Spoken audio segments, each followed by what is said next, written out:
याच बागा यांच्या शेतात. तर ह्या शेतात बऱ्यापैकी जास्त इम्प्रूव्हमेंट दिसते. तर याचं कारण काय, म्हणजे इथलं पीक कसं होतं?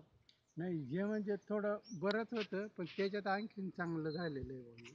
म्हणजे सेटिंग वगैरे वा लांब येत आत काय याला काय म्हणतात हे लांब चांगलं स्ट्रोक पाहिजे. हा चांगलं स्ट्रोक लांबट आहे. लांबट आहे असे या पद्धतीत चांगले झाड मग ह्या झाडाला पहिलं किती किलो माल लागायचा? या झाडाला पहिला लागायचं 60-70.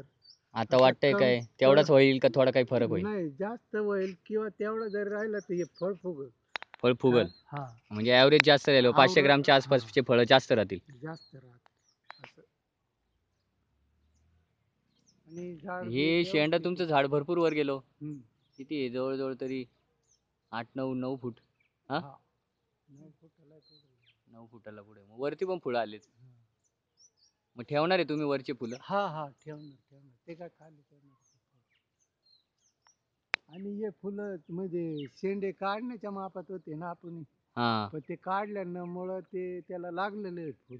मग काय वाटतंय गळणार नाही ना? नाही गळणार नाही, ते सेट होणार. सेट होणार. ह्या बागेला किती सोडलं आपलं एव्हर नेचर 999?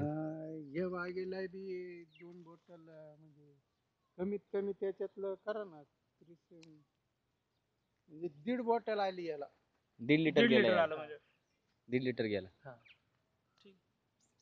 म्हणजे आता 60-70 किलोच्या पुढेच माल निघाल. राहील. आणि जो माल राहील तो साईज काय राहील तरी पण अंदाजे? साईज 500-400 500-400. 600 कधी तसा असेल तरच तुम्हाला फायदा होतो ना. छोटा असला तर फायदा नाही होत. नाही.